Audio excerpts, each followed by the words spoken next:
Hello everyone. आज की इस क्लास में सोशियोलॉजी के important questions UP PGT exam के लिए कराए जाएंगे। प्रश्नों की संख्या 100 रहने वाली है। आप सभी इस क्लास को ज़्यादा से ज़्यादा लोगों के साथ शेयर जरूर कर दीजिए। एक इन्फॉर्मेशन है, समाजशास्त्र से संबंधित सभी परीक्षाओं के लिए यहाँ पर प्रैक्टिस सेट एंड सोशियोलॉजी के नोट्स पीडीएफ फॉर्मेट पे प्रोवाइड कराए जा रहे हैं। इससे संबंधित कोई भी जानकारी चाहते हैं तो दिए गए व्हाट्सएप नंबर 790-555-3851 पर आप मैसेज करके पूरी जानकारी ले सकते हैं।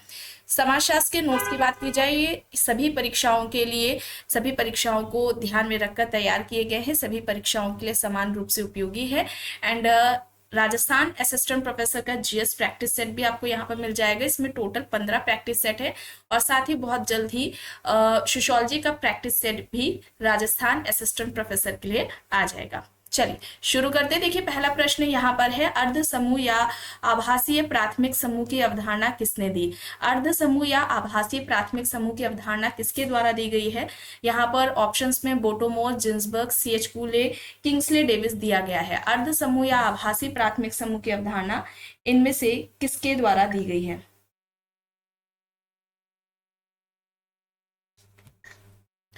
देखिए जिन्सबर्ग एंड बोटोमोर के द्वारा अर्ध समूह या कहा जाए आभासी समूह, ठीक है, इसकी अवधारणा दी गई थी। लेकिन यहाँ पर प्राथमिक जुड़ा हुआ है, ठीक है। ये अवधारणा सीएच कूले के द्वारा दी गई थी। अर्ध समूह या आभासी समूह की सबसे पहले अवधारणा, सबसे पहले बात जिन्सबर्ग ने की थी, फिर उसके बाद बोटोमोर ने की थी। ये दोनों ही नाम आपको याद रखने हैं। किसे कहते हैं? क्वाइसी ग्रुप की यहाँ पर बात हो रही है। अर्ध समूह या आभासी समूह को क्वाइसी ग्रुप कहा जाता है। इसमें क्या होता है? व्यक्तियों का ऐसा संकलन है जिसमें निश्चित संगठन का अभाव होता है। लोगों के प्रति लोग आपस में जागरूक नहीं होते हैं, वे एक ही ग्रुप के मेंबर हैं। व्यक्तियों के ऐसे ही संकलन को जिन्सबर्ग ने क्या कहा है? अर्ध समूह कहा है, ठीक है। जैसे कि बस स्टैंड पर बस का वेट करते हुए लोग, व्यक्तियों का संकलन अर्ध समूह कहलाएगा, ठीक है। यहाँ पर अर्ध या आभासी प्राथमिक समूह की अवधारणा सीएच कूले के द्वारा दी गई है। ऐसे समूह में प्राथमिक और द्वितीयक समूह दोनों की ही विशेषताएं पाई जाती हैं, ठीक है। तो यहाँ पर ऑप्शन क्या हो जाएगा? सी राइट आंसर हो जाएगा। ह्यूमन सोसाइटी, ये किंग्सले डेविस की पुस्तक है, 1936 में ये बुक आती है। चलिए आगे यहाँ पर देखिए, प्रश्न है, धर्म जनमानस के लिए अफीम है या कथन किसका है? ऑप्शंस में है Hegel, Lenin, Karl Marx, Max Weber. यहाँ पर ऑप्शंस दिए गए हैं। धर्म जनमानस के लिए अफीम है या किसका कहना है? राइट आंसर यहाँ पर कार्ल मार्क्स हो जाएगा। धर्म जनमानस के लिए अफीम है, ये यहाँ पर राइट आंसर ऑप्शन सी हो जाएगा, ठीक है। कार्ल मार्क्स यहाँ पर राइट आंसर है। कार्ल मार्क्स की सरप्लस वैल्यू की थ्योरी है, अतिरिक्त मूल्य का सिद्धांत है, वर्ग संघर्ष का सिद्धांत कार्ल मार्क्स के द्वारा दिया गया है। इसके अलावा स्वयं में वर्ग, स्वयं के लिए वर्ग की अवधारणा भी कार्ल मार्क्स के द्वारा दी गई है। संरचना के दो प्रकार, अधोसंरचना और अधिसंरचना की बात भी कार्ल मार्क्स ने की है। ये सारे कॉन्सेप्ट्स एग्जाम्स में पूछे जाते हैं। तो यहाँ पर धर्म जनमानस के लिए अफीम है या किसका कहना है? कार्ल मार्क्स का। अब देखिए यहाँ पर प्रश्न है, निम्न में से किसने आर्थिक निर्धारणवाद के संदर्भ में अपने सिद्धांत का प्रतिपादन किया है? P A. Sorokin, Karl Marx, Sorokin यहाँ पर दो बार हो गए हैं। चलिए यहाँ पर मैक्स वेबर कर लेते हैं। बताइए आर्थिक निर्धारणवाद के संदर्भ में अपना सिद्धांत इनमें से किसके द्वारा दिया गया है? वेबलेन है। ये चार विकल्प हैं। यहाँ पर राइट आंसर कार्ल मार्क्स होगा, ठीक है। कार्ल मार्क्स होगा। कार्ल मार्क्स आर्थिक निर्धारणवादी कहलाते हैं, ठीक है। कार्ल मार्क्स आर्थिक निर्धारणवादी कहलाते हैं। वर्ग को अर्थ यानी इकोनॉमी, आर्थिक के आधार पर कार्ल मार्क्स ने परिभाषित किया था। यहाँ पर विकल्प बी होगा सही। पुस्तक है हिंद स्वराज, किसके द्वारा लिखी गई? ऑप्शंस में है विनोबा भावे, विवेकानंद, महात्मा गांधी या फिर इनमें से कोई भी नहीं। हिंद स्वराज पुस्तक किसकी है? हिंद स्वराज किसकी पुस्तक है, किसके द्वारा लिखी गई है? महात्मा गांधी की ये बुक है। ऑप्शन सी यहाँ पर हो जाएगा सही। प्रश्न है, थॉमस मोर की प्रसिद्ध पुस्तक यूटोपिया कब प्रकाशित हुई थी? कब प्रकाशित हुई थी थॉमस मोर की यूटोपिया बुक? 1515, ठीक है, 1515 में हुई थी। ऑप्शन ए हो जाएगा यहाँ पर सही। प्रश्न है, 1877 में प्रकाशित पुस्तक प्रिंसिपल्स ऑफ सोशियोलॉजी समाजशास्त्रीय विश्लेषण का प्रथम विस्तृत व्यवस्थित अध्ययन था। यह पुस्तक किसने लिखी? ऑप्शंस में है Auguste Comte, Durkheim, Max Weber, Herbert Spencer. 1877 में प्रकाशित पुस्तक प्रिंसिपल्स ऑफ सोशियोलॉजी समाजशास्त्रीय विश्लेषण का पहला विस्तृत व्यवस्थित अध्ययन था। यह किसके द्वारा कहा गया है? यह पुस्तक किसकी है? देखिए ऐसे भी पूछा जा सकता है, समाजशास्त्रीय विश्लेषण की पहली विस्तृत व्यवस्थित अध्ययन करने वाली पुस्तक इनमें से कौन सी है? तो प्रिंसिपल्स ऑफ सोशियोलॉजी है, किसके द्वारा लिखी गई है? हर्बर्ट स्पेंसर के द्वारा लिखी गई है। हर्बर्ट स्पेंसर, जिन्हें सामाजिक डार्विनवादी विचारक के नाम से जाना जाता है। सामाजिक उद्विकास सिद्धांत हर्बर्ट स्पेंसर के द्वारा दिया गया था। सामाजिक संरचना शब्द की या यूं कहा जाए सामाजिक संरचना, इस अवधारणा का सबसे पहले प्रयोग स्पेंसर के द्वारा ही किया गया था और सामाजिक संरचना की तुलना मानवीय शरीर से स्पेंसर ने की थी। ठीक है, तो यहाँ पर हर्बर्ट स्पेंसर, ऑप्शन डी यहाँ पर सही होगा। अब देखिए यहाँ पर प्रश्न है, निम्न में से किनके द्वारा किया गया अपराध श्वेत वसन अपराध कहलाता है या उसे कहा जाएगा? देखिए किसी गरीब द्वारा दिया गया है, किसी विधवा द्वारा, उच्च वर्ग परिस्थिति प्राप्त किसी व्यक्ति द्वारा या फिर उपयुक्त सभी। तो इनमें से उच्च वर्ग परिस्थिति प्राप्त किसी व्यक्ति के द्वारा किया गया अपराध श्वेत वसन अपराध कहलाता है। यह अवधारणा किसके द्वारा दी गई है? सदरलैंड के द्वारा दी गई है। इन्होंने अपराध के कितने प्रकार बताए थे? 2 प्रकार बताए थे। एक तो निम्न वर्गीय अपराध है, ठीक है, या इसे हम कहें साधारण अपराध। ठीक है, साधारण अपराध, और दूसरा था जघन्य अपराध। ठीक है, जघन्य या कहा जाए गंभीर अपराध। ये 2 प्रकार बताए थे सदरलैंड ने। अपराधियों की बात की जाए तो अपराधियों के जो प्रकार इन्होंने बताए हैं, अपराधी के प्रकार 2 प्रकार बताए हैं, 2 तरह के होते हैं। निम्न वर्गीय अपराधी है, निम्न वर्गीय अपराधी, और दूसरे नंबर पर इन्होंने श्वेत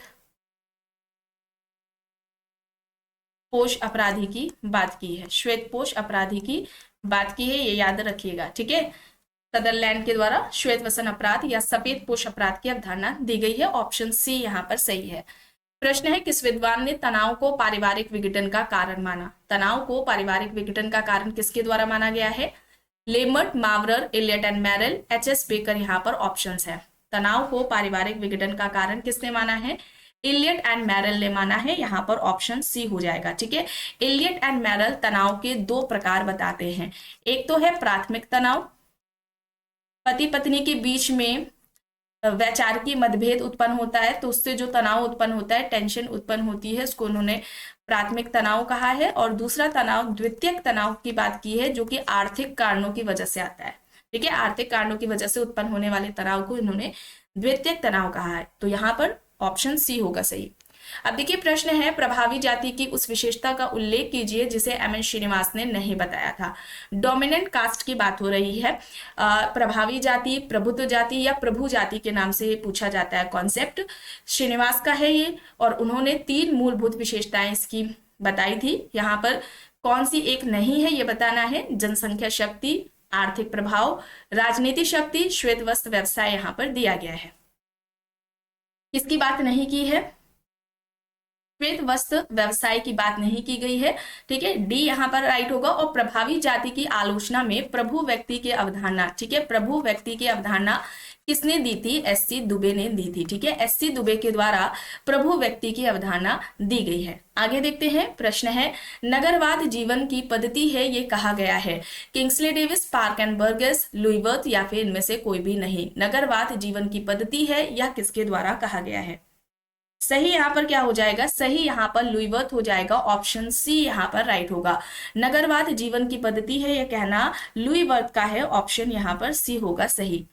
प्रश्न है, व्यक्ति के सामाजिक पद में उस परिवर्तन को कौन सी गतिशीलता कहेंगे जिससे उसकी परिस्थिति में कोई परिवर्तन नहीं आता? सामाजिक गतिशीलता, क्षैतिज गतिशीलता, लंबवत गतिशीलता और संरचनात्मक गतिशीलता यहाँ पर दिया गया है। सामाजिक गतिशीलता की सबसे पहली बात व्यवस्थित तरीके से किसके द्वारा की गई है? सोरोकिन के द्वारा की गई है। इससे संबंधित सोरोकिन की पुस्तक सोशल मोबिलिटी है। प्रश्न उठता है कि ये पुस्तक कब आती है, तो 1927 में ये पुस्तक आती है। दो तरह की इन्होंने सामाजिक गतिशीलता की बात की थी, एक तो क्षैतिज गतिशीलता है, ठीक है, दूसरा जो इन्होंने प्रकार बताया है ये उद्रक गतिशीलता का बताया है, उद्रक गतिशीलता। तो ये दो प्रकार सोरोकिन के द्वारा बताए गए हैं, याद रखिएगा, एग्जाम्स में पूछा जाता है। अब यहाँ पर क्या होगा, यहाँ पर क्षैतिज गतिशीलता हो जाएगा, ठीक है। क्षैतिज गतिशीलता में सोरोकिन का यह कहना था कि ऐसे व्यक्ति का जो स्टेटस है, पद है, उसमें परिवर्तन नहीं होता है, लेकिन उसके स्थान में परिवर्तन होता है। मान लीजिए एक फैक्ट्री में काम करने वाला मजदूर है, वो एक फैक्ट्री को छोड़ करके दूसरी जगह फैक्ट्री में जाकर के काम कर रहा है, दूसरे जिले में की फैक्ट्री में जाकर काम कर रहा है, दूसरे गांव की फैक्ट्री में जाकर काम कर रहा है, तो उसका जो स्टेटस है, पद है, वो वही मजदूर का ही है, उसमें कोई भी तरह, किसी भी तरह का परिवर्तन नहीं देखने को मिला है, स्थान में परिवर्तन है। जबकि उद्रक गतिशीलता में पद में, स्टेटस में परिवर्तन आता है, ठीक है। जैसे मान लीजिए पहले कोई व्यक्ति था, वो टीचर था, आगे जाकर वो डॉक्टर बन रहा है या आईएएस ऑफिसर बन रहा है, तो उसके स्टेटस में चेंज आया है, ठीक है। तो ये याद रखिएगा, ये उद्रक गतिशीलता। और उद्रक गतिशीलता की अगर बात करें तो सोरोकिन्स का ये एक मेनली कहना था कि इसमें स्टेटस में जो चेंज आता है, ठीक है, एक तरीके से आप कह सकते हैं, इसके भी दो उन्होंने बताए थे, अधोगामी और अधिगामी की बात की थी, ठीक है। एक मतलब कि प्रमोशन की बात की थी, जो ऊपर की तरफ है, आगे प्रोग्रेस हो रहा है, ठीक है, उसको उन्होंने बोला था। और जो अधिगामी है, नीचे की तरफ है, जैसे नौकरी से सस्पेंड हो जाना, ठीक है, तो या बर्खास्त कर दिया जाना ना, तो वो अधिगामी है। तो ये दो और प्रकार बताए गए थे, हो सकता है पूछ लिया जाए। उद्रक गतिशीलता में क्या होगा कि जो पोजीशन है उसमें चेंज है, ठीक है, जो स्थान है उसमें हो भी सकता है और नहीं भी परिवर्तन देखने को मिल सकता है। चलिए अब यहाँ पर देखिए प्रश्न है, आर्थिक तंगी के कारण किसी गांव का भूमिहीन मजदूर किसी शहर जाकर फैक्ट्री का मजदूर बन जाता है, या उदाहरण किसका है? अभी बताया, ठीक है, स्टेटस में इसमें कोई भी परिवर्तन नहीं है, ठीक है, वो मजदूर अभी भी है, लेकिन स्थान का परिवर्तन देखने को मिला है, ठीक है। तो ये क्या हो जाएगा, क्षैतिज गतिशीलता हो जाएगा। किसने बात की है? सोरोकिन ने। तो यहाँ पर विकल्प बी है सही। अब यहाँ पर देखिए प्रश्न है, एक लोहार का बेटा व्यावसायिक शिक्षा प्राप्त करके एक इंजीनियर बन गया है, या उदाहरण किसका है? किसका ये उदाहरण है, बताइए।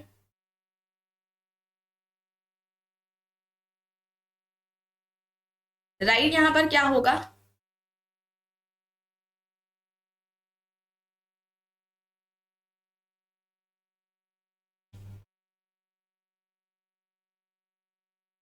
यहाँ पर अंतरह पीढ़ीगत व्यावसायिक गतिशीलता होगा। लिपसेट एंड बेंडिक्स ने बात की थी, ठीक है, अंतर पीढ़ीगत व्यावसायिक गतिशीलता और अंतः पीढ़ीगत व्यावसायिक गतिशीलता, ये दो प्रकार लिपसेट एंड बेंडिक्स ने बताए थे। तो यहाँ पर ऑप्शन ए है सही।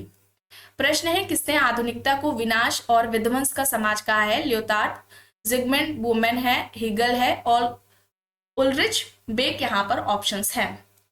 आधुनिकता विनाश और विध्वंस का समाज है, या किसका कहना है?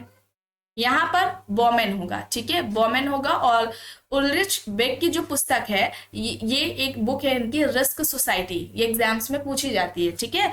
रिस्क सोसाइटी किसकी है? उलरिच बेक की है। अब यहाँ पर देखिए प्रश्न है, किसने बाल अपराध के 4 प्रकार, व्यक्तिगत बाल अपराध, समूह द्वारा समर्थित बाल अपराध, संगठित बाल अपराध और परिस्थितिवश बाल अपराध बताया है? ऑप्शंस में है Merton, Frederic Thrasher, Howard Becker, Walter Miller. बाल अपराध के 4 प्रकार, व्यक्तिगत बाल अपराध, समूह द्वारा समर्थित बाल अपराध, संगठित बाल अपराध और परिस्थितिवश बाल अपराध की बात किसके द्वारा की गई है? यहाँ पर सही होगा हॉवर्ड बेकर, ठीक है, हॉवर्ड बेकर होगा, ऑप्शन सी यहाँ पर सही होगा। प्रश्न है, किसने तर्क दिया है कि नगरों का बहुत बड़ा हो जाना उस नगर की सभ्यता के पतन का परिचायक है?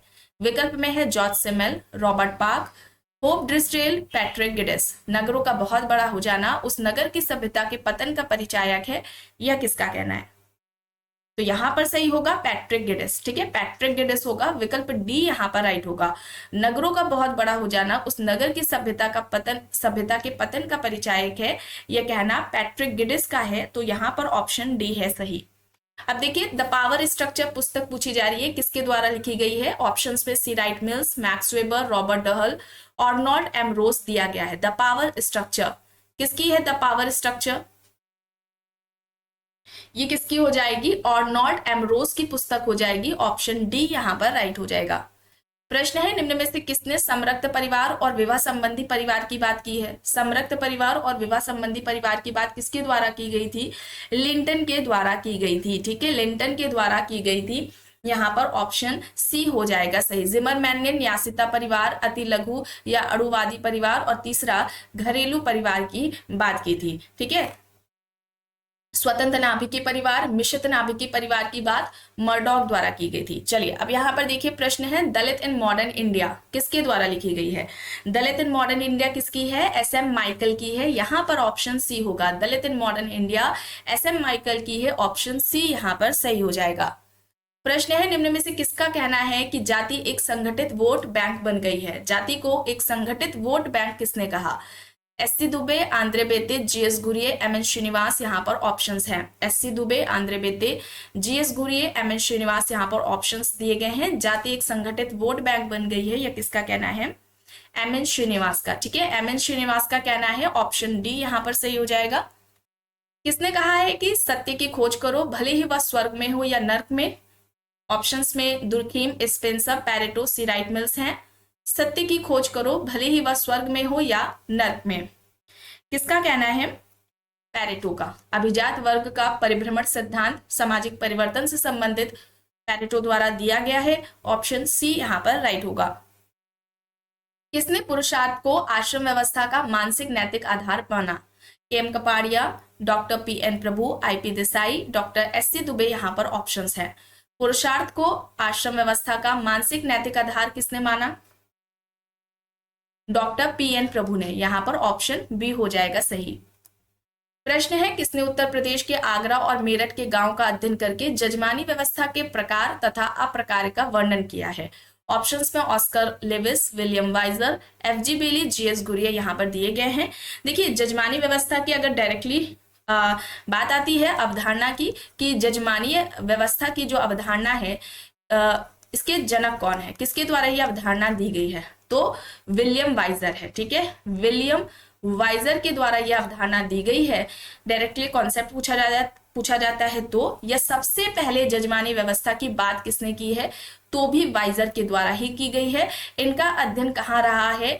मैनपुरी, यूपी के मैनपुरी में करीमपुर गांव है। ठीक है, उस पर अध्ययन, करीमपुर गांव पर अध्ययन किया गया है। वहां पर वाइजर ने अध्ययन करके ये कॉन्सेप्ट जजमानी व्यवस्था, जजमानी सिस्टम को कॉन्सेप्ट दिया था और इन्होंने जजमानी व्यवस्था को प्रकार्यात्मक संस्था बताया था। यूपी के आगरा और मेरठ के गांव का अध्ययन करके जजमानी व्यवस्था के प्रकार और अपकार की बात किसके द्वारा की गई है? एफजी बेली के द्वारा की गई। ठीक है, एफजी बेली ने की है। याद रखिएगा, यूपी के आगरा और मेरठ गांव पर अध्ययन है और जजमानी व्यवस्था के प्रकार और अप्रकार की बात की है। ऑस्कर लेविस ने जजमानी व्यवस्था को शोषणात्मक संस्था बताया था। इन्होंने कहा था कि इसमें कुछ जाति निम्न जातियों का शोषण करती है। ठीक है, तो यहां पर क्या हो जाएगा? ऑप्शन सी हो जाएगा राइट। अब देखिए, प्रश्न है, निम्न में से कौन सा वैवाहिक प्रतिबंध से संबंधित नहीं है? निकटताभिगमन, बहिर्विवाह, अंतःविवाह, बहुपति विवाह। वैवाहिक प्रतिबंध से संबंधित नहीं है तो यहाँ पर बहुपति विवाह होगा। ठीक है, बहुपति विवाह विवाह का स्वरूप है। ठीक है, यहाँ पर ऑप्शन डी होगा। प्रश्न है, अपराध सामाजिक दृष्टिकोण से संबंधित है। अपराधी कानून का उल्लंघन करने वाला व्यवहार ही अपराधी व्यवहार है। किसके द्वारा ये बात कही गई है? राइट यहाँ पर हो जाएगा सदरलैंड। अपराध सामाजिक दृष्टिकोण से संबंधित है। अपराधी कानून का उल्लंघन करने वाला व्यवहार ही अपराधी व्यवहार है, ये सदरलैंड के द्वारा बात कही गई है। ठीक है, अपराध एक सीखा हुआ व्यवहार है, ये कहना सदरलैंड का था। ठीक है, चलिए आगे देखते हैं। प्रश्न है, इनमें से किसने परंपरागत शक्ति संरचना के 3 मुख्य आधार बताए हैं? जमींदारी प्रथा, गांव पंचायत, जाति पंचायत है ये 3 आधार। और विकल्प में योगेंद्र सिंह, AR देसाई, BR चौहान, धनाग्रे दिए गए हैं। परंपरागत शक्ति संरचना के 3 मुख्य आधार जमींदारी प्रथा, गांव पंचायत और जाति पंचायत की बात किसके द्वारा की गई है? तो यहां पर सही हो जाएगा योगेंद्र सिंह। ठीक है, योगेंद्र सिंह होगा, ऑप्शन यहां पर ए हो जाएगा सही। प्रश्न है नियमहीनता आदेशात्मक व्यवस्था का संपूर्ण विघटन है या तर्क है? ऑप्शंस में है दुर्खीम, मर्टन, पार्सन्स, हीगल। नियम विहीनता आदेशात्मक व्यवस्था का संपूर्ण विघटन है या किसका कहना है? सही यहां पर पार्सन्स हो जाएगा। ठीक है, पार्सन्स हो जाएगा, ऑप्शन सी यहां पर राइट आंसर हो जाएगा, पार्सन्स। ठीक है, यहां पर सही है। प्रश्न है संघर्ष के आधार पर स्त्रीकरण की व्याख्या किसने की है? Spencer, Max Weber, Karl Marx, Lewis Clark. यहां पर ऑप्शंस है संघर्ष के आधार पर स्ट्रैटिफिकेशन की बात किसने की है? सही यहां पर कार्ल मार्क्स हो जाएगा। ठीक है, कार्ल मार्क्स हो जाएगा, ऑप्शन सी यहां पर राइट हो जाएगा। अब देखिए प्रश्न है हम जो कुछ करते हैं, सोचते हैं, भाषा के रूप में कहते हैं, विरासत के रूप में अपने पास रखते हैं, हमारी संस्कृति कहलाती है। इस तरीके से संस्कृति को किसने परिभाषित किया? हॉबेल, लिंटन, विलियम जे गुडे, पीएच लैंडिस। यहां पर ऑप्शंस दिए गए हैं। यहां पर सही होगा विलियम जे गुडे, विलियम जे गुडे, ऑप्शन सी यहां पर हो जाएगा सही। प्रश्न है समाज के समूहों और संस्थाओं के बीच असंतुलन और व्यापक संघर्ष सामाजिक विघटन है या कथन है? ऑप्शंस में मर्टन, वेबर, लेमर्ट, इलियट एंड मैरल दिया गया है। समाज के समूहों और संस्थाओं के बीच असंतुलन और व्यापक संघर्ष सामाजिक विघटन है, ये किसका कहना है? राइट यहां है ऑप्शन सी लेमर्ट। ठीक है, लेमर्ट है, ऑप्शन सी यहां पर हो जाएगा सही। प्रश्न है किसका विचार है कि समान अपराधी एक मिथक है? David Abrahamsen, A R. Lindesmith, Taft, Mowrer. यहां पर ऑप्शंस है समान अपराधी एक मिथक है या किसका कहना है? तो यहां पर मावरर हो जाएगा। ठीक है, मावरर हो जाएगा, ऑप्शन डी यहां पर राइट हो जाएगा। प्रश्न है अपराधी क्षेत्र की अवधारणा किसने दी? Clifford Shaw, Robert Park, Robert Merton, Stuart Chase. यहां पर ऑप्शंस हैं। अपराधी क्षेत्र की अवधारणा पूछी जा रही है, किसके द्वारा दी गई अपराधी क्षेत्र की अवधारणा? किलफोर्ड शाह के द्वारा। ठीक है, किलफोर्ड शाह के द्वारा दी गई है, ऑप्शन ए हो जाएगा यहां पर सही। प्रश्न है एक वयस्क अपराधी और बाल अपराधी में भेद करने का मुख्य आधार क्या है? वयस्क अपराधी और बाल अपराधी में अंतर करने का आधार क्या है? गंभीर अपराध, दुराचरण, आयु या फिर इनमें से कोई भी नहीं? सही होगा एज, आयु। ठीक है, सी यहां पर हो जाएगा सही। प्रश्न है पुस्तक से संबंधित द सोशल ऑर्डर कब आती है? 1970 में। किसके द्वारा लिखी गई है? रॉबर्ट बियरस्टेड के द्वारा लिखी गई है ये पुस्तक। ठीक है, बी है ऑप्शन यहां पर। अब फर्स्ट प्रिंसिपल्स की पुस्तक किसकी है? Herbert Spencer, Malthus, max weber, email Durkheim. इसमें तो बिल्कुल भी समय नहीं लगेगा। फर्स्ट प्रिंसिपल किसकी है? हर्बर्ट स्पेंसर की है। ठीक है, तो यहां पर ये ऑप्शन ए यहां पर सही हो जाएगा। प्रश्न है अ स्टडी ऑफ हिस्ट्री किसके द्वारा लिखी गई है? Tylor, Parsons, Toynbee, Foucault. A study of history किसकी पुस्तक है? A study of history Toynbee की है। ठीक है, ये टॉयनबी की पुस्तक है और 21 सभ्यता का इन्होंने अध्ययन किया है। ठीक है, चुनौती प्रत्युत्तर का सिद्धांत है इनका, चुनौती प्रत्युत्तर सिद्धांत दिया है जो कि सामाजिक परिवर्तन से संबंधित है। 21 सभ्यता का अध्ययन किया है टॉयनबी ने। चलिए अब यहां पर देखिए नगरों का विकास गांव से हुआ है, किसका तर्क है? Louis Wirth, Robert Park, Zorbaugh, Mumford. यहां पर ऑप्शंस है नगरों का विकास गांव से हुआ है, यह किसका कहना है? यहां पर राइट आंसर हो जाएगा ममफोर्ड। ममफोर्ड ने नगर के उत्थान पतन की 6 अवस्थाएं बताई थी। ठीक है, नगरों के विकास के उत्थान पतन की 6 अवस्थाएं बताई थी। ठीक है, नगरों के उत्थान पतन की 6 अवस्थाएं ममफोर्ड द्वारा बताई गई हैं। चलिए आगे देखते हैं अर्बन सोशियोलॉजी किसकी पुस्तक है? Burgle, max Weber, Robert park, Ross. यहां पर ऑप्शंस है। अर्बन सोशियोलॉजी किसकी है? किसकी है? बर्गल की है, तो यहां पर ऑप्शन ए हो जाएगा सही। प्रश्न है रूरल अर्बन सोशियोलॉजी किसकी है? Ross, Sorokin and Zimmerman, burgle, Kingsley Davis. यहां पर ऑप्शंस हैं। रॉस की एक बुक है सोशल कंट्रोल। ठीक है, सोशल कंट्रोल है, 1901 में आती है। सामाजिक नियंत्रण की बात की थी इस पुस्तक पे रॉस ने, सामाजिक नियंत्रण अवधारणा के जनक है रॉस। बर्गल की पुस्तक आपने अभी देखी है अर्बन सोशियोलॉजी। किंग्सले डेविस की है ह्यूमन सोसाइटी। यहां पर rural urban sociology Sorokin and Zimmerman की हो जाएगी, ऑप्शन बी यहां पर राइट हो जाएगा। ठीक है, ऑप्शन बी यहां पर सही है। प्रश्न है रूरल प्रोफाइल किसके द्वारा लिखी गई है? रूरल प्रोफाइल किसकी पुस्तक है? किसकी है रूरल प्रोफाइल? डीएन मजूमदार की। हो जनजाति पर इनका अध्ययन रहा है, डीएन मजूमदार का हो जनजाति पर अध्ययन रहा है। ठीक है, तो यहाँ पर विकल्प सी है सही, डीएन मजूमदार। प्रश्न है किसके अनुसार ग्रामीण समुदाय में प्रथा राजा है, रीति रिवाज और रूढ़ियां अधिकतर व्यवहार को नियंत्रित करती हैं? ऑप्शंस में Irawati Karve, Biesanz and Biesanz, Sumner, Robert Redfield यहाँ पर दिए गए हैं। ग्रामीण समुदाय में प्रथा राजा है, रीति रिवाज और रूढ़ियां अधिकतर व्यवहार को नियंत्रित करती है। किसका कहना है?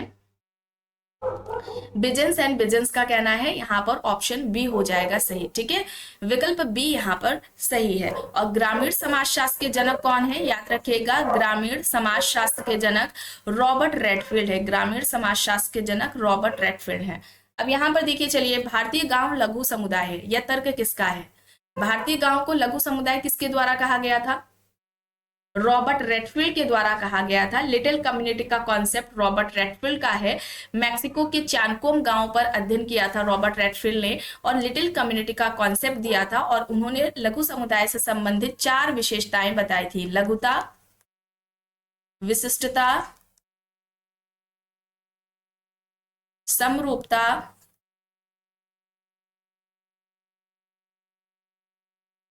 आत्मनिर्भरता। इन्होंने कहा था ये कहीं पर भी हमें ये 4 विशेषताएं देखने को मिलेंगी तो उसे हम लघु समुदाय कह सकते हैं। ये 4 विशेषताएं हैं और ये विशेषताएं आपको याद रखनी है, एग्जाम्स में पूछी जाती हैं। ठीक है, तो यहाँ पर ऑप्शन सी है। और लघु समुदाय को जन्म से लेकर मृत्यु तक का प्रबंधन, इस तरीके से स्टेटमेंट पूछा जाता है। किसके द्वारा दिया गया है? रेडफील्ड के द्वारा दिया गया है। अब देखिए यहाँ पर प्रश्न है, अब वही उन्हीं विशेषताओं से संबंधित है। रेडफील्ड ने लघु समुदाय की किन विशेषताओं की बात की है? विशेषताएं लघुता, विशिष्टता, समरूपता, आत्मनिर्भरता अभी बताई गई हैं, ये चारों हैं। ठीक है, तो यहाँ पर सी होगा सही। प्रश्न है निम्न में से किसने कृषक जातियों को पिछड़ी जातियों के रूप में माना? ध्यान रखिए, यहाँ पर कृषक जातियों की बात हो रही है, अनुसूचित जातियों की बात नहीं हो रही है। ठीक है, ऑप्शंस में है Andre Beteille, M N. Srinivas, K L. Sharma, G S. Ghurye. अनुसूचित जातियों को, ठीक है, अनुसूचित जातियों को जी.एस. घुरिये ने पिछड़े हिंदू कहा था या पिछड़ी जाति कहा था, इस तरीके से आता है। यहाँ पर कृषक जातियों को पिछड़ी जाति कहने वाले आंद्रे बेते थे और कृषक से संबंधित, किसान से संबंधित 3 विशेषताएं भी इनके द्वारा बताई गई थी। कृषक को मजदूरों का प्रतिपक्ष या पूरक बताया गया था और अधिकतर समाजों में कृषकों की जो स्थिति होती है वो दयनीय होती है। कृषक भूमि से संबंधित होता है, भूमि से जुड़ा होता है। ठीक है, ये 3 विशेषताएं आंद्रे बेते द्वारा बताई गई थी। अब यहाँ पर देखिए प्रश्न है, एस.सी. रॉय ने किस जनजातियों को कृषक जाति कहा? इनमें से किस जनजाति को एस.सी. रॉय ने कृषक जाति कहा है? जनजातियां यहाँ पर है खोंड, संथाल व मुंडा, हो या फिर उपयुक्त? यहाँ पर सभी सही होगा, बताइए। सही यहाँ पर देखिए संथाल व मुंडा होगा। ठीक है, संथाल व मुंडा होगा, ऑप्शन बी यहाँ पर राइट हो जाएगा। प्रश्न है कृषक व अभिजात वर्गों के मध्य वही संबंध देखे जा सकते हैं जो शोषित वर्ग एवं शोषण करने वाले वर्ग के बीच में पाए जाते हैं? किसका कहना है? ऑप्शंस में है Kroeber, Andre Beteille, Theodore Shanin, Robert Redfield. कृषक व अभिजात वर्ग के मध्य वही संबंध देखे जा सकते हैं जो शोषित वर्ग एवं शोषण करने वाले वर्ग के बीच में पाए जाते हैं। यहाँ पर सही हो जाएगा थियोडोर शानिन। ठीक है, थियोडोर शानिन हो जाएगा, ऑप्शन सी यहाँ पर राइट आंसर हो जाएगा। प्रश्न है किसका कहना है कि कृषक समाज और अभिजात वर्ग का अन्य सामाजिक स्तरों में पारस्परिक निर्भरता का संबंध पाया जाता है? ऑप्शंस में Theodore Shanin, Robert Redfield, Andre Beteille, S C. Dube यहाँ पर दिए गए हैं। सही यहाँ पर क्या होगा? कृषक समाज और अभिजात वर्ग का अन्य सामाजिक स्तरों में पारस्परिक निर्भरता का संबंध पाया जाता है। तो यहाँ पर राइट होगा रॉबर्ट रेडफील्ड। ठीक है, रॉबर्ट रेडफील्ड होगा, ऑप्शन बी यहाँ पर हो जाएगा सही। प्रश्न है सामाजिक संगठन एक समान सामाजिक अनुबंध है या कथन किसका है? अगस्ट कॉम्ट, मैकएवर, हर्बर्ट स्पेंसर, गुडे यहाँ पर ऑप्शंस हैं। सामाजिक संगठन एक समान सामाजिक अनुबंध है या किसका कहना है? अगस्ट कॉम्ट का। ठीक है, ऑप्शन ए यहाँ पर हो जाएगा सही। समाजशास्त्र के भारतीयकरण के साथ कौन संबंधित है? GS Ghurye, AK Saran, DP Mukherjee, ये सभी हो जाएंगे। ठीक है, ऑप्शन डी हो जाएगा यहाँ पर सही। अब देखिए प्रश्न है, संस्था कुछ आदर्श नियमों का संग्रह है या कहना है। ऑप्शंस में समनर, एडरसन, कूले, स्पेंसर यहाँ पर दिए गए हैं। संस्था कुछ आदर्श नियमों का संग्रह है या किसका कहना है? राइट आंसर यहाँ पर क्या होगा? देखिए समनर ने संस्था के विकास या संस्था के उदय की अवधारणा दी थी। इस तरीके से आता है कॉन्सेप्ट, तो वो समनर का है। एक आता है संस्थाकरण की अवधारणा, ठीक है, संस्थाकरण की अवधारणा, और दूसरा हो जाएगा द्वितीयक संस्था, संस्थाकरण और द्वितीयक संस्था की अवधारणा। ये जो दो अवधारणाएं हैं ये पार्सन्स के द्वारा दी गई है, इसे याद रखिएगा। और एक आती है संपूर्ण संस्था या समग्र संस्था, या जिसे टोटल इंस्टीट्यूशंस कहते हैं। ये कॉन्सेप्ट गॉफमैन का है। तो संस्था से जुड़ी हुई ये अवधारणाएं इंपॉर्टेंट है, परीक्षाओं में पूछी जाती हैं। संस्था कुछ आदर्श नियमों का संग्रह, ये कहना एडरसन का है, तो यहाँ पर ऑप्शन बी होगा सही। प्रश्न है, समान व्यक्तियों के मन में रूढ़ियों से बड़ा कोई न्यायालय नहीं है या तर्क है। ऑप्शंस में Sutherland, Goffman, Kingsley Davis, Sumner है।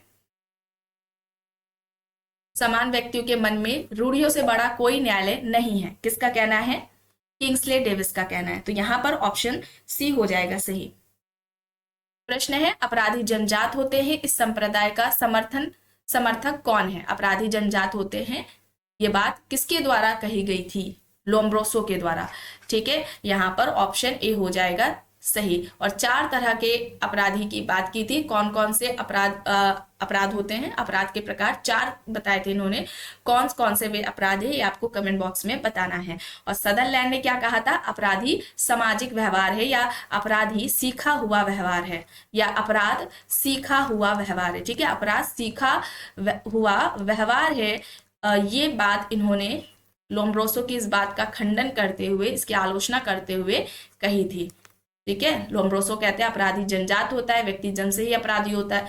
इन्होंने सदरलैंड ने कहा नहीं, अपराधी जो अपराध है ये एक सीखा हुआ व्यवहार है। व्यक्ति समाज में ही रहकर कुछ ऐसे लोगों के संपर्क में आता है जिससे उसकी जो गतिविधियां है, जिससे वह उनके संगति में रहकर अपराध जो क्राइम है ये करता है। ठीक है, विभेदक सहचर का सिद्धांत इससे संबंधित सदरलैंड के द्वारा दिया गया था, जिसे अपराध से संबंधी संस्कृति संचरण के सिद्धांत के नाम से जाना जाता है, या अपराध की उप संस्कृति के नाम से भी जाना जाता है सदरलैंड के इस सिद्धांत को। ठीक है, तो यहाँ पर लोम्ब्रोसो ऑप्शन ए हो जाएगा सही। अब देखिए यहाँ पर प्रश्न है, डी स्कूलिंग सोसाइटी किसके द्वारा यह पुस्तक लिखी गई है? David Graham Cooper, Ivan Illich, Evans Pritchard, Levi Strauss, यहाँ पर ऑप्शंस दिए गए हैं। डी स्कूलिंग सोसाइटी किसकी ये पुस्तक है? इवान इलिच की है। ठीक है, इवान इलिच की है। डेविड ग्राम कूपर की कौन सी पुस्तक है फैमिली से रिलेटेड, जो कि इंपॉर्टेंट है, हर परीक्षाओं में पूछी जाती है, आपको कमेंट बॉक्स में बताना है। ठीक है, यहाँ पर इवान इलिच है सही। अब देखिए पुस्तक है यहाँ पर किनशिप ऑर्गेनाइजेशन इन इंडिया, किसके द्वारा लिखी गई है? केएम कपाड़िया, मॉर्गन ब्रिफॉल्ट, इरावती कार्वे, यहाँ पर ऑप्शंस हैं। सही बताइए यहाँ पर क्या होगा? किनशिप ऑर्गेनाइजेशन इन इंडिया किसकी पुस्तक है? ये इरावती कार्वे की है। ठीक है, इरावती कार्वे की है। और जाति एक विस्तारित नातेदारी, जाति को विस्तारित नातेदारी समूह कहने वाले कौन है? इरावती कार्वे हैं। और इरावती कार्वे ने जाति व्यवस्था से संबंधित, ठीक है, जाति व्यवस्था से संबंधित 2 विशेषताएं बताई थी। 2 विशेषताएं, एक तो अंतःविवाह है, ठीक है, एक क्या है? अंतःविवाह है। और दूसरी जो इनकी विशेषता है वो परंपरागत व्यवसाय है। ठीक है, परंपरागत व्यवसाय है। ये याद रखिएगा, इंपॉर्टेंट है, एग्जाम्स में ये पूछा जाता है। जाति विस्तारित नातेदारी समूह है, किसके द्वारा कही गई है बात। चलिए अब यहाँ पर देखिए द मदर्स किसकी पुस्तक है? Morgan Briffault, Henry Maine, MacIver and Page, यहाँ पर ऑप्शंस है। द मदर्स किसकी है पुस्तक? The mother's.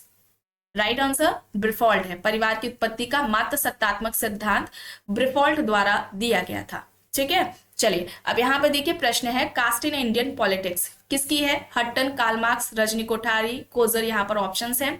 Cast in Indian politics किसकी पुस्तक है? Caste in Indian politics. तो यहाँ पर राइट आंसर रजनी कोठारी हो जाएगा, ऑप्शन सी यहाँ पर राइट आंसर हो जाएगा। प्रश्न है, कल्चर ऑफ पॉवर्टी किसकी है? L Kalia, Oscar Lewis, Gunnar Myrdal, Adam Smith यहाँ पर ऑप्शंस है। कल्चर ऑफ पॉवर्टी किसकी है, किसकी हो जाएगी पुस्तक, ऑस्कर लेविस की, निर्धनता की संस्कृति। ठीक है, ऑप्शन बी यहाँ पर राइट हो जाएगा आंसर। ग्रामीण समाज सुझाव देता है बचाओ, नगरीय जीवन सुझाव देता है खर्च करो, यह किसका कहना है, Sims, Ross, Louis Wirth, Zimmerman यहाँ पर ऑप्शंस है। ग्रामीण सुझाव, जो ग्रामीण समाज है वह सुझाव देता है बचाओ, नगरीय जीवन सुझाव देता है खर्च करो, किसका कहना है, यहां पर सही क्या हो जाएगा, रॉस। ठीक है, रॉस होगा option C, sorry option B यहां पर होगा। ठीक है, रॉस, रॉस यहां पर राइट है। प्रश्न है किसके अनुसार नगरीयता बसावट का तरीका नहीं है अपितु जीवन की शैली है। ऑप्शंस में है मूरे एच लिफर, जोबर्ग, चार्ल्स गॉल्पिन या फिर लुइस वर्थ। नगरीयता बसावट का तरीका नहीं है अपितु जीवन की एक शैली है, यह बात किसके द्वारा कही गई है, यहाँ पर लुई वर्थ होगा, ऑप्शन डी यहाँ पर राइट आंसर हो जाएगा। रूरल प्रोफाइल किसकी पुस्तक है, SC. Dubey, Henry man, DN. Majumdar, AR. Desai, options है। रूरल प्रोफाइल किसकी पुस्तक है, रूरल प्रोफाइल यहाँ पर राइट हो जाएगा ऑप्शन सी, डी.एन. मजूमदार। ठीक है, डी.एन. मजूमदार है, जाति को बंद वर्ग कहने वाले यही है डी.एन. मजूमदार, यहाँ पर ऑप्शन सी हो जाएगा सही। अब देखिए यहाँ पर प्रश्न है निम्न में से किस एक ने समाज को संरचना और प्रकार के सामंजस्य से युक्त सामाजिक सावयव के रूप में देखा। ऑप्शंस में Auguste Comte, Malinowski, Emile Durkheim, Herbert Spencer यहाँ पर दिए गए हैं। इनमें से किसने समाज को संरचना और प्रकार के सामंजस्य से युक्त सामाजिक सावयव के रूप में देखा है। सही यहाँ पर हर्बर्ट स्पेंसर है। ठीक है, हर्बर्ट स्पेंसर है, विकल्प डी यहाँ पर हो जाएगा सही। प्रश्न है, और हर्बर्ट स्पेंसर ने सामाजिक संरचना इस अवधारणा का सबसे पहले प्रयोग किया था और सामाजिक संरचना की तुलना मानवीय शरीर से की थी। इसके अलावा संस्था की जो बात है ये भी सबसे पहले हर्बर्ट स्पेंसर के द्वारा ही दी गई थी। इन्होंने सामाजिक उद्विकास का सिद्धांत दिया था। समाज के दो प्रकार, सैनिक या शिकारी समाज और दूसरा औद्योगिक समाज, इनके द्वारा बताया गया है। और हर्बर्ट स्पेंसर को सामाजिक डार्विनवादी विचारक के नाम से जाना जाता है। डार्विन से ये प्रभावित थे। ठीक है, चलिए अब यहाँ पे देखिए सामाजिक वर्ग, परिस्थिति समूह, आयु एवं भीड़, ये सब किसके उदाहरण है, सामाजिक समूह के, अर्ध समूह के, प्राथमिक समूह के या फिर इनमें से कोई भी नहीं। सामाजिक वर्ग, परिस्थिति समूह, आयु एवं भीड़, अर्ध समूह, क्वाइसी ग्रुप के एग्जाम्पल्स है ये सभी। ठीक है, किसने बात की है, ये कॉन्सेप्ट किसका है, जिन्सबर्ग प्लस बोटोमोर। ठीक है, ये अवधारणा जिन्सबर्ग एंड बोटोमोर के द्वारा दी गई है। चलिए अब यहाँ पर देखिए अगस्त कॉम्ट ने समाजशास्त्र को सर्वप्रथम कब प्रकट किया। समाजशास्त्र यहाँ पर 1838 होगा। अगस्त कॉम्ट समाजशास्त्र के जनक है और समाजशास्त्र शब्द से पहले अगस्त कॉम्ट ने सामाजिक भौतिकी शब्द का यानी कि सोशल फिजिक्स इस शब्द का प्रयोग किया था। ठीक है, चलिए अब यहाँ पर देखिए, और अगस्त कॉम्ट सेंट साइमन से प्रभावित थे। सेंट साइमन अगस्त कॉम्ट के गुरु हैं, ये याद रखिएगा। और अगस्त कॉम्ट की प्रत्यक्षवाद की अवधारणा रही है। ठीक है, विज्ञानों का वर्गीकरण इन्होंने दिया है, विज्ञानों का वर्गीकरण इनके द्वारा दिया गया है, ये सभी आपको बताया गया है। अब यहाँ पर देखिए प्रश्न है, लघु समुदाय मानवता के इतिहास में मानव जीवन का सबसे प्रबल स्वरूप रहा है या किसका कथन है। T L. Smith, R. Redfield, A R. Desai, MacIver Page, यहाँ पर ऑप्शंस हैं। लघु समुदाय मानवता के इतिहास में मानव जीवन का सबसे प्रबल स्वरूप रहा है, यह किसका कथन है। यहां पर राइट आंसर रॉबर्ट रेडफील्ड हो जाएगा, ऑप्शन बी यहां पर सही हो जाएगा। प्रश्न है, किसका प्रकारवाद वैदिक प्रकारवाद के रूप में व्यक्त किया जाता है। Radcliffe Brown, Malinowski, R K. Merton, Kingsley Davis, यहाँ पर ऑप्शंस हैं। इनमें से किसका प्रकारवाद वैदिक प्रकारवाद के रूप में व्यक्त किया जाता है। वैदिक प्रकारवादी के नाम से कौन जाने जाते हैं, मेलानोवस्की। मेलानोवस्की ने मानवीय आवश्यकता का सिद्धांत दिया था। 3 तरह की आवश्यकताएं बताई थी, प्राथमिक आवश्यकता, द्वितीयक और तृतीयक आवश्यकता। इन सभी आवश्यकताओं की पूर्ति का साधन कल्चर, संस्कृति को बताया था और व्यक्ति ने अपनी इन नीड्स को पूरा करने के लिए ही संस्कृति का निर्माण भी किया। और मैलोनोव्स्की का ये भी कहना था कि व्यक्ति किस तरीके से अपनी नीड्स को पूरा करता है, संस्कृति किस तरीके से उन्हें उन आवश्यकताओं को पूरा करने में मदद करती है, योगदान करती है। इसी के संदर्भ में इन्होंने फंक्शन प्रकार की भी बात की थी। इसके अलावा मैलोनोव्स्की ने जादू के 2 प्रकार बताए थे, सफेद जादू, white magic and black magic. White जो मैजिक होता है, सफेद जो जादू होता है, उसका उद्देश्य सामाजिक कल्याण होता है, दूसरों की अच्छाई, दूसरों की भलाई के लिए की गई जो गतिविधि होती है या क्रियाएं होती हैं, जादू क्रियाएं होती हैं, उन्हें मैलोनोव्स्की व्हाइट मैजिक, सफेद जादू कहते हैं। दूसरी ओर जो काला जादू, ब्लैक मैजिक है, इसका उद्देश्य दूसरों को कष्ट पहुंचाना, दूसरों को हानि पहुंचाना होता है। ठीक है, तो ये 2 तरह के जादू की बात की। इसके अलावा प्रेम जादू की भी बात करते हैं। ठीक है, लव मैरिज मैजिक, सॉरी प्रेम जादू। ठीक है, और ये प्रेम जादू किस में आता है? सफेद जादू में। ठीक है, किस में आएगा? सफेद जादू में आएगा। ठीक है, चलिए आगे देखते हैं। प्रश्न है, संस्कृति एकीकरण के लिए संस्कृति लय की अवधारणा किसने दी? मैकमेरेट, मिल्टन सिंगर, मोरिस ओपलर, पार्सन्स यहाँ पर ऑप्शंस है। संस्कृति एकीकरण के लिए संस्कृति लय या सांस्कृतिक लय की अवधारणा किसकी है? तो मोरिस ओपलर के द्वारा दी गई है। ठीक है, तो यहां पर ऑप्शन सी मोरिस ओपलर हो जाएगा राइट। अब यहां पर बताइए, किसान समाज में परिवर्तन की प्रक्रिया का वर्णन करने के लिए निम्न में से किस समाजशास्त्री ने लघु परंपरा एवं वृहद परंपरा की श्रेणियों का सर्वप्रथम प्रयोग किया? Robert Redfield, Milton Singer, McKim Marriott, Daniel Lerner. यहाँ पर ऑप्शंस दिए गए हैं। किसान समाज में परिवर्तन की प्रक्रिया के वर्णन में निम्न में से किस समाजशास्त्री ने लघु परंपरा एवं वृहद परंपरा की श्रेणियों का सर्वप्रथम प्रयोग किया? यहाँ पर रॉबर्ट रेडफील्ड हो जाएगा। ठीक है, रॉबर्ट रेडफील्ड हो जाएगा। इनके द्वारा ये कॉन्सेप्ट दिया गया था। ये ट्रेडिशंस के जो टाइप्स हैं, little tradition and a great tradition वाला, ये रॉबर्ट रेडफील्ड का है। और कृषक समाज, ठीक है, कृषक समाज की अवधारणा भी रॉबर्ट रेडफील्ड के द्वारा दी गई है। कृषक समाज की अवधारणा दी गई है और कृषक समाज को इन्होंने अविशिष्ट समाज कहा था। ठीक है, कृषक समाज को इन्होंने क्या कहा था? अविशिष्ट समाज कहा था। इनका कहना था कि जब ट्राइबल सोसाइटी से हम रूरल सोसाइटी से, ठीक है, रूरल सोसाइटी यानी कि ग्रामीण समाज से जब हम जनजातीय समाज ट्राइबल सोसाइटी को अलग कर देते हैं, तो जो बचा हुआ जो अवशिष्ट भाग है, इसको ही इन्होंने कृषक समाज कहा था।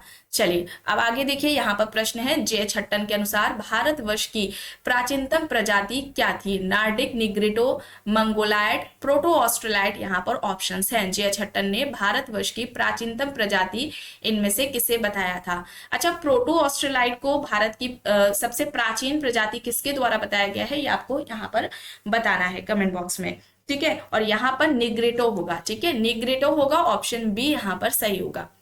अब यहाँ पर देखिए, निम्न में से एक कौन साधुस ऑफ इंडिया के लेखक है? इनमें से किसके द्वारा साधुस ऑफ इंडिया यह पुस्तक लिखी गई है? B D Tripathi, G S Ghurye, doctor Radhakrishnan, K M Kapadia यहाँ पर विकल्प है।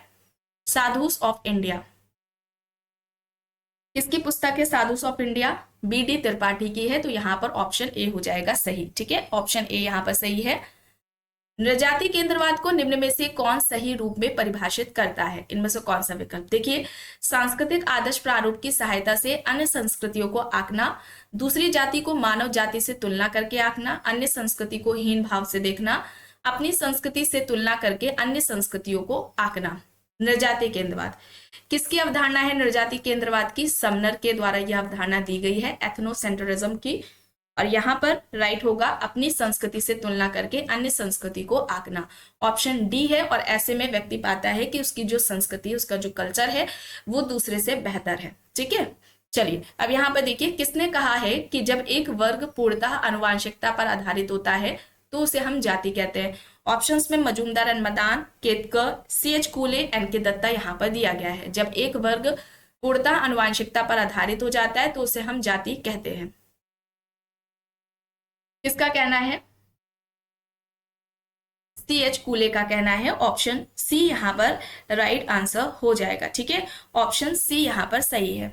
अब देखिए, यहाँ पर प्रश्न है, किसने कहा है कि सभ्यता संस्कृति का अत्यधिक जटिल तथा विकसित स्वरूप है? सभ्यता को संस्कृति का अत्यधिक जटिल तथा विकसित स्वरूप किसने कहा? मैकेवर, Ghislaine and Ghislaine, Ogburn, Rolf Linton यहाँ पर विकल्प दिए गए हैं। सभ्यता संस्कृति का अत्यधिक जटिल तथा विकसित स्वरूप है, यह बात किसके द्वारा कही गई है? यहाँ पर सही होगा गिलेन एंड गिलेन, ठीक है, गिलेन एंड गिलेन होगा। ऑप्शन बी यहाँ पर राइट होगा। कल्चरल सोशियोलॉजी इनकी पुस्तक है, ठीक है, यहाँ पर विकल्प बी यहाँ पर सही है। सभ्यता संस्कृति का अत्यधिक जटिल और विकसित स्वरूप है। अब देखिए दुर्खिम का दृष्टिकोण पूछा जा रहा है। दुर्खिम के दृष्टिकोण से धर्म का सबसे आदिम प्रकार क्या है। देखिए धर्म की उत्पत्ति से संबंधित जितने भी सिद्धांत दिए गए थे, चाहे वो टाइलर का हो, मैक्स मूलर का हो, इन सभी सिद्धांतों का खंडन करते हुए, उनकी आलोचना करते हुए दुर्खिम के द्वारा धर्म की उत्पत्ति का सामाजिक या धर्म का सामाजिक सिद्धांत दिया गया था। और इन्होंने दुर्खिम ने धर्म का प्रारंभिक स्वरूप टोटेमवाद को बताया था, ठीक है। और ऑस्ट्रेलिया की इनका फील्ड वर्क पूछा जाता है। ऑस्ट्रेलिया की अरुंडा जनजाति पर इनका फील्ड वर्क रहा है। यहाँ पर टोटेमवाद होगा, ठीक है, टोटेमवाद होगा। ऑप्शन डी यहाँ पर राइट आंसर हो जाएगा। प्रश्न है निम्न में से कौन सा सिद्धांत सामाजिक व्यवस्था को समझने के लिए साव्यक प्रतिरूप को अपनाता है। संघर्ष सिद्धांत, व्यवहारवादी सिद्धांत, प्रकारवादी सिद्धांत या फिर इनमें से कोई भी नहीं। तो यहाँ पर प्रकारवादी सिद्धांत हो जाएगा। ऑप्शन सी यहाँ पर राइट हो जाएगा। प्रश्न है बैरियर एल्विन ने भारत की जनजातीय आबादी के लिए निम्न में से किस नीति का समर्थन किया था। रोजगार एवं शिक्षा के आरक्षण, भूमि सुधार एवं कृषि अधिकार, जनजातीय जीवन शैली में राज्य का कोई हस्तक्षेप ना होना, राष्ट्रीय जीवन में उनका संपूर्ण एकीकरण। देखिए बैरियर एल्विन है, उन्होंने जनजातियों की समस्याओं को दूर करने के लिए, उनके विकास के लिए नेशनल पार्क, राष्ट्रीय उपवन की अवधारणा भी दी थी। इसके अलावा इन्होंने आइसोलेशन की जो पॉलिसी है, पृथककरण की नीति या अलग थलग की नीति की भी बात की थी। तो यहाँ पर जनजातीय जीवन शैली में राज्य का कोई हस्तक्षेप ना होना, ऑप्शन सी यहाँ पर राइट आंसर हो जाएगा। और जीएस घुरिये के द्वारा आत्मसातकरण की नीति की बात की गई थी, ठीक है। तो यहाँ पर ऑप्शन सी है सही। अब देखिए प्रश्न है यहाँ पर अपने मृत पति के भाई से विधवा का जो विवाह होता है उसे क्या कहा जाता है। विधवा विवाह, साली विवाह, बहुपति विवाह और देवर विवाह यहाँ पर ऑप्शंस दिया गया है। मृत पति के भाई से विधवा का जो विवाह है इसे क्या कहा जाएगा। इसे क्या कहा जाता है, देवर विवाह कहा जाता है, या इसे देवर विवाह के अलावा लेविरेट प्रथा, ठीक है, लेविरेट प्रथा या ज्येष्ठ विवाह, ठीक है, इस नाम से भी जाना जाता है, ठीक है। अब जो वाइफ है उसके हस्बैंड की, पति की डेथ हो गई है, तो ऐसे में उसके जब भाई से विवाह कराया जाता है, अगर वो भाई बड़ा है तो ऐसे विवाह को ज्येष्ठ विवाह कहा जाएगा, अगर वो भाई छोटा है तो उसे देवर विवाह कहा जाएगा। और ये जो प्रथा कहलाती है ये लेविरेट प्रथा के नाम से जानी जाती है। तो यहाँ पर विकल्प डी है सही। अब देखिए यहाँ पर प्रश्न है किसने कहा है कि सामाजिक विघटन वह प्रक्रिया है जिसके द्वारा एक समूह के सदस्यों के बीच संबंध टूट जाते हैं या फिर समाप्त हो जाते हैं। तो यहाँ पर ऑप्शंस में देखिए E L Faris, Ogburn and Nimkoff, Thomas and Znaniecki, Elliott and Merrill यहाँ पर दिया गया है। सामाजिक विघटन वह प्रक्रिया है जिसके द्वारा एक समूह के सदस्यों के बीच संबंध टूट जाते हैं या समाप्त हो जाते हैं। ये किसके द्वारा बात कही गई है। राइट आंसर यहाँ पर इलियट एंड मैरल है, ठीक है, इलियट एंड मैरल है। ऑप्शन डी यहाँ पर राइट आंसर हो जाएगा। अब देखिए प्रश्न यहाँ पर है गोडार्ड के अनुसार निम्नलिखित में से कौन बाल अपराध का सर्वप्रमुख कारण है। गोडार्ड ने इनमें से किसे बाल अपराध का सर्वप्रमुख कारण माना है। अनैतिक ग्रह, मानसिक दुर्बलता, खराब आर्थिक स्थिति, नगरीकरण यहाँ पर विकल्प दिया गया है। यहाँ पर राइट आंसर क्या हो जाएगा, मानसिक दुर्बलता हो जाएगा, ठीक है, मानसिक दुर्बलता हो जाएगा। ऑप्शन बी यहाँ पर राइट हो जाएगा। अब देखिए यहाँ पर टोडा जनजाति का अध्ययन पूछा जा रहा है। टोडा जनजाति का अध्ययन किसके द्वारा किया गया है। टोडा जनजाति का अध्ययन किसके द्वारा किया गया है। किसके द्वारा किया गया है टोडा जनजाति का अध्ययन। रिवर्स के द्वारा, ठीक है। टोडा जनजाति में बहुपति विवाह की प्रथा पाई जाती है। बहुपति विवाह वहां देखने को मिलता है। अब बहुपति विवाह क्यों देखने को मिलता है, वहां पर कन्या वध की जो प्रथा है वो पाई जाती है, ठीक है, कन्याओं का की जो हत्या है वो कर दी जाती है। तो इससे क्या होता है, उनकी जो कह सकते हैं जो संख्या है वो कम हो जाती है और इस वजह से वहां पर बहुपति विवाह देखने को मिलता है, रिवर्स का अध्ययन है। अब यहाँ पर देखिए प्रश्न है, समाजशास्त्र का जनक किसे कहा जाता है? Auguste Comte, Herbert Spencer, Durkheim, Max Weber. यहाँ पर ऑप्शंस है। समाजशास्त्र का जनक कौन है? अगस्त कॉम्ट है। ठीक है, अगस्त कॉम्ट है समाजशास्त्र के जनक। ऑप्शन ए हो जाएगा यहाँ पर सही। अब देखिए प्रश्न है, पुस्तकें यहाँ पर है, cultural sociology, mind, self and society, society, human society. बताइए यहाँ पर राइट आंसर क्या हो जाएगा?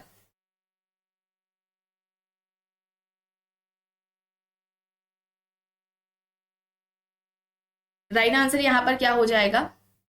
कल्चरल सोशियोलॉजी की बात की जाए, सांस्कृतिक समाजशास्त्र, तो ये गिलेन एंड गिलेन की है। माइंड, सेल्फ एंड सोसाइटी ये जॉर्ज हर्बर्ट मीड की हो जाएगी। सोसाइटी ये हो जाएगी मैकेवर एंड पेज की। ह्यूमन सोसाइटी हो जाएगी किंग्सले डेविस की। तो यहाँ पर कौन सा विकल्प होगा सही? Option B. ठीक है, विकल्प बी यहाँ पर राइट है। चलिए आगे देखिए, प्रश्न है, निम्न समाजशास्त्रियों में से किसने दक्षिण सूडान के पशुचारण समाज न्यूर जनजाति का अध्ययन किया? Evans Pritchard, GP Murdock, Kingsley Davis, Oliver C Cox. यहाँ पर ऑप्शंस है। दक्षिण सूडान की पशुचारण समाज न्यूर का अध्ययन किसके द्वारा किया गया है?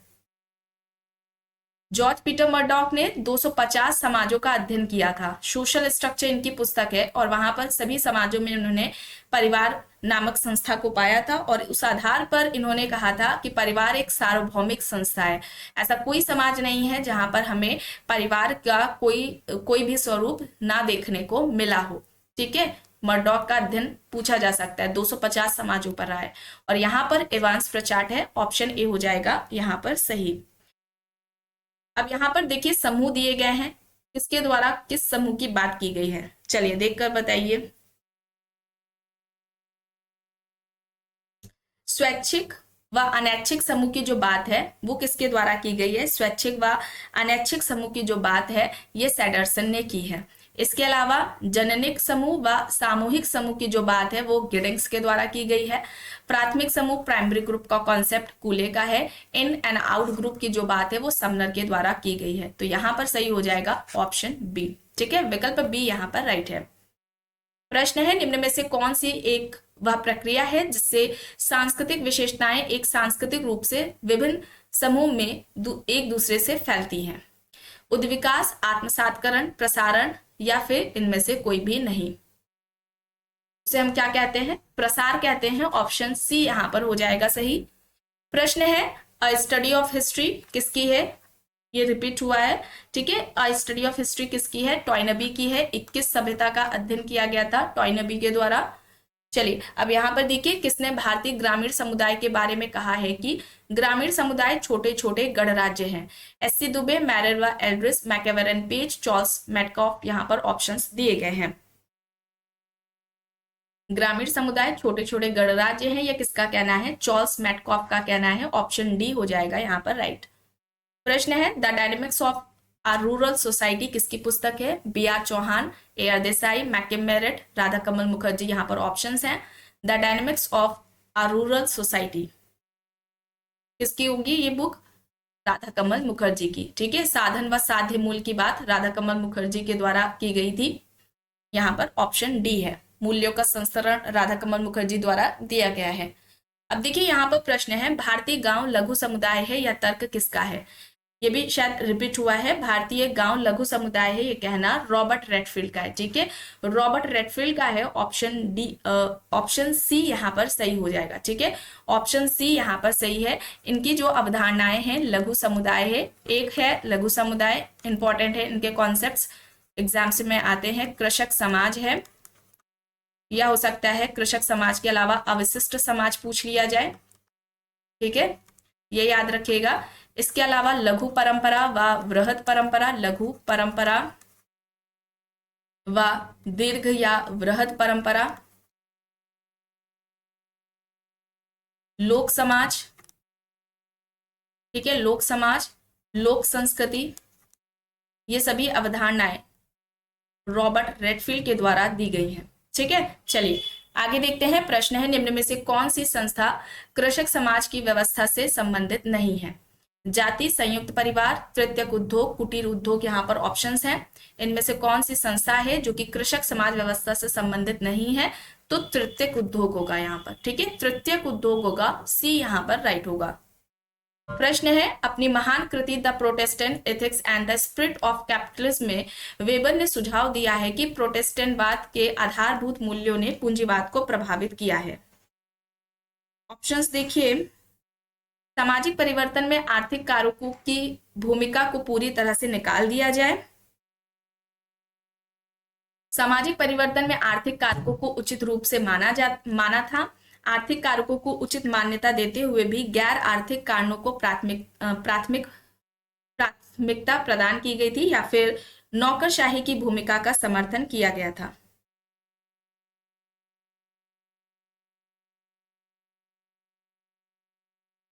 बताइए, यहाँ पर जो राइट आंसर होगा वो ऑप्शन सी होगा, आर्थिक कारकों को उचित मानते हुए भी गैर आर्थिक कारकों को प्राथमिकता प्रदान की थी, ठीक है। चलिए अब यहाँ देखिए, निम्न में से किसने सापेक्ष वंचना की अवधारणा को प्रयुक्त किया? शोषण के अपने सिद्धांत में कार्ल मार्क्स, वर्ग असमानता के अपने सिद्धांत में मैक्स वेबर, संदर्भ समूह व्यवहार के अपने सिद्धांत में रॉबर्ट मर्टन, आत्महत्या के अपने सिद्धांत में इमाइल दुर्खीम ने। बताइए सही क्या होगा?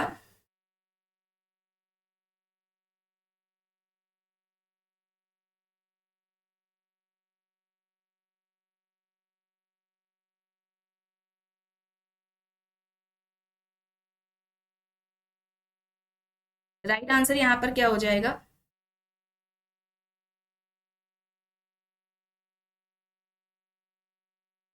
राइट यहाँ पर हो जाएगा संदर्भ समूह व्यवहार के अपने सिद्धांत में रॉबर्ट मर्टन ने, ठीक है। सापेक्षिक वंचना, संदर्भ समूह की बात की जाए तो सबसे पहले किसने की थी संदर्भ समूह की बात? हाइमैन ने की थी।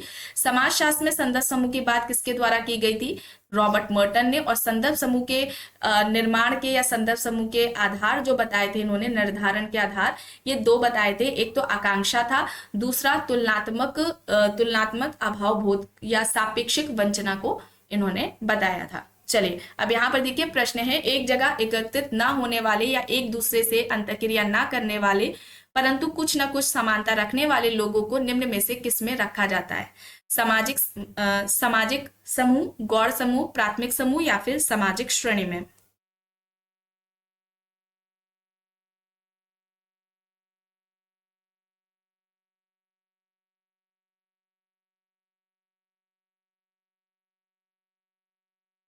बताइए सही क्या होगा यहाँ पर?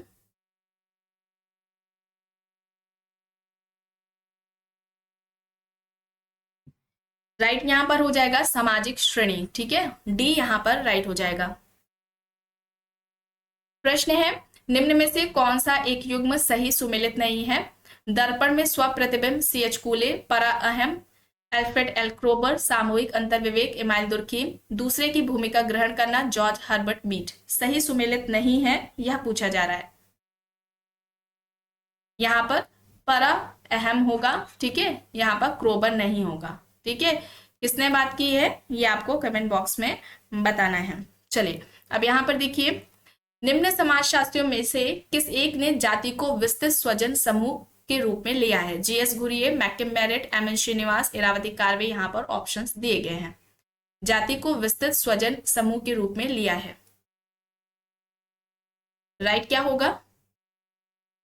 इरावती कार्वे हुआ। बताया गया था स्वजन से यहाँ पर तात्पर्य नातेदारी है, बताया गया था जाति को विस्तारित नातेदारी समूह किसने कहा है, इस तरीके से आता है, अभी आपको इस क्लास में बताया गया है, ठीक है। और जाति व्यवस्था से संबंधित दो विशेषताएं बताई गई हैं, अंतः विवाह है, ठीक है, अंतः विवाह है, और दूसरा परंपरागत व्यवसाय है, ठीक है। ये किसने बताए हैं? इरावती कार्वे ने बताई हैं जाति की दो विशेषताएं। और सबसे पहले जाति व्यवस्था की बात व्यवस्थित तरीके से किसने की है? घुरिये ने की है। किस पुस्तक में? कास्ट, क्लास एंड ऑक्यूपेशन में। और जाति व्यवस्था से संबंधित 6 विशेषताएं घुरिये के द्वारा बताई गई थी, और उसमें से अंतः विवाह को जाति व्यवस्था की रीढ़ की हड्डी कहा जाता है। इस तरीके से आज पूछा जाता है कि जाति व्यवस्था की कौन सी जाति व्यवस्था की कौन सी या किसे रीढ़ की हड्डी कहा जाता है, इस तरीके से पूछा जाता है, तो अंतः विवाह है।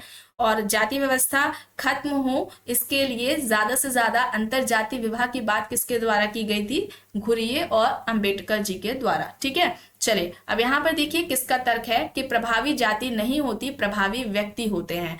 M N Srinivas, S C Dube, Merton, Yogendra Singh यहाँ पर विकल्प हैं। प्रभावी जाति नहीं होती, प्रभावी व्यक्ति होते हैं, या किसका कहना है? प्रभावी जाति की अवधारणा किसकी है? डोमिनेंट कास्ट की, श्रीनिवास की है। और प्रभावी व्यक्ति यानी कि प्रभु व्यक्ति की जो अवधारणा है वो एस सी दुबे के द्वारा दी गई है। और इन्होंने बहुल परंपरा की अवधारणा भी दी है। ठीक है, बहुल परंपरा की अवधारणा भी एस सी दुबे के द्वारा दी गई है। चलिए अब यहाँ पर देखिए जाति निरपेक्ष रूप से दृढ़ वर्ग का चरम रूप है, या किसका कहना है? G S Ghurye, M N Srinivas, गुरनाम मिडॉल, आंद्रे बित्ते यहाँ पर ऑप्शंस हैं। जाति निरपेक्ष रूप से दृढ़ वर्ग का चरम रूप है, या किसका कहना है? यहाँ पर सही हो जाएगा आंद्रे बेत्ते। ठीक है, आंद्रे बेत्ते हो जाएगा, विकल्प डी यहाँ पर राइट हो जाएगा। प्रश्न है सहयोग, प्रतिस्पर्धा एवं द्वंद्व सामाजिक अंतःक्रिया के समान स्वरूप हैं जिसका समाजशास्त्रियों ने नामकरण किया है। ऑप्शंस में है प्रकार्यात्मक पूर्वापेक्षा, सामाजिक संस्था, सामाजिक नियंत्रण, सामाजिक प्रक्रिया। सहयोग, प्रतिस्पर्धा एवं द्वंद्व से संबंधित अंतरक्रिया, इसे क्या कहा जाएगा? ये कौन सी अंतरक्रिया कहलाई जाएगी? असहयोगी, असहयोगी सामाजिक प्रक्रिया, ये सोशल प्रोसेस में आएगा। ठीक है, ऑप्शन डी यहाँ पर राइट है। इस टॉपिक को कंप्लीट कराया गया है, सोशल कंट्रोल, ये सारे जितने भी कराए गए सबका फोल्डर आपको चैनल के प्लेलिस्ट में मिल जाएगा। जिसने अभी तक अगर उनका सिलेबस कंप्लीट नहीं हुआ है और पर्टिकुलर वो टॉपिक्स वाइज एमसीक्यूज या प्रैक्टिस सेट लगाना चाहते हैं तो प्लेलिस्ट चेक करिए, वहां पर आपको सारे कॉन्सेप्ट्स मिल जाएंगे, उनकी क्लासेस मिल जाएगी। अब देखिए यहाँ पर प्रश्न है लघु समुदाय की अवधारणा का भारतीय ग्रामीण समाज के अध्ययन में उपयोग एवं परीक्षण किसने किया? अब यहाँ पर बहुत सारे बच्चे होंगे अगर इस तरीके से प्रश्न आता है, ऑप्शंस में रॉबर्ट रेडफील्ड भी होते हैं, यहाँ फिलहाल नहीं है, तो लघु समुदाय को पढ़कर ही रॉबर्ट रेडफील्ड को टिक कर देंगे तो उसमें क्या होगा? उनका गलत हो जाएगा। प्रश्नों को ध्यान से देखिए, लघु समुदाय की अवधारणा का भारतीय ग्रामीण समाज के अध्ययन में उपयोग एवं परीक्षण किसने किया है? तो यहाँ पर क्या होगा? ब्रजराज चौहान होगा, बी आर चौहान होगा। और इन्होंने कहाँ पर अध्ययन किया था? राजस्थान में किया था। राजस्थान में इनका अध्ययन रहा है, राजस्थान की राणावतु की सादरडी पर इनका अध्ययन रहा था, जिसमें उन्होंने अध्ययन करके कहा है कि भारतीय गांव में लघु समुदाय की अवधारणा सही नहीं बैठती है, भारतीय गांव को लघु समुदाय नहीं कहा जा सकता है। जैसे कि लघु समुदाय की 4 अवधारणाएं बताई गई थी, लघुता, विशिष्टता, समरूपता और आत्मनिर्भरता। रॉबर्ट रेडफील्ड ने कहा था ये 4 विशेषताएं हमें जहां भी देखने को मिलेगी उसे हम लघु समुदाय कह सकते हैं। ठीक है, उनका जब उन्होंने ये कॉन्सेप्ट दिया उसका परीक्षण किया गया कि वाकई उनकी यह अवधारणा भारतीय संदर्भ में सही बैठती है। इसका सबसे पहले जो परीक्षण था वो ब्रजराज चौहान के द्वारा ही किया गया था राजस्थान के गांव में, और उन्होंने वहां पर जो लघु समुदाय की 4 विशेषताएं हैं उनमें से 2 विशेषताओं का उन्हें वहां पर अभाव देखने को मिला, यानी कि 2 विशेषताएं वहां पर नहीं देखने को मिली थी। एक थी समरूपता और दूसरी आत्मनिर्भरता। ठीक है, तो उन्होंने फिर कहा कि ये उनकी अवधारणा भारतीय संदर्भ में सही नहीं बैठती है, भारतीय गांव को लघु समुदाय नहीं कहा जा सकता। ठीक है, चलिए अब यहाँ पर देखिए प्रश्न है सेना में भर्ती होने पर सैनिक की भूमिका निभाना सीखना कहा जाता है। ऑप्शंस में भूमिका पालन, भूमिका ग्रहण, भूमिका प्रत्याशा और भूमिका सकुल यहाँ पर दिया गया है। सेना में भर्ती होने पर सैनिक की भूमिका निभाना सीखना, इसे क्या कहा जाएगा? क्या इसे कहा जाएगा? भूमिका ग्रहण। ठीक है, भूमिका ग्रहण कहा जाएगा। और भूमिका ग्रहण की जो अवधारणा है ये किसके द्वारा दी गई है? G.H. मीड यानी कि जॉर्ज हर्बर्ट मीड के द्वारा यह अवधारणा दी गई है। आखिरी प्रश्न है सामाजिक स्थिरीकरण में समाहित है सामाजिक न्याय, सामाजिक असमानता, सामाजिक विभिन्नीकरण या फिर सामाजिक विभाजन। सही यहाँ पर क्या हो जाएगा? सामाजिक असमानता हो जाएगा। ऑप्शन बी यहाँ पर राइट हो जाएगा। तो आज की इस क्लास में बस इतना ही। आई होप ये आपको पसंद आई होगी। अगर पसंद आई है तो प्लीज लाइक करिएगा, कमेंट करके जरूर बताइएगा। चैनल पर अगर आप नए हैं तो चैनल को भी जरूर सब्सक्राइब कर लीजिएगा एंड इस वीडियो को जितना हो सके ज्यादा से ज्यादा लोगों के साथ शेयर भी जरूर करिएगा।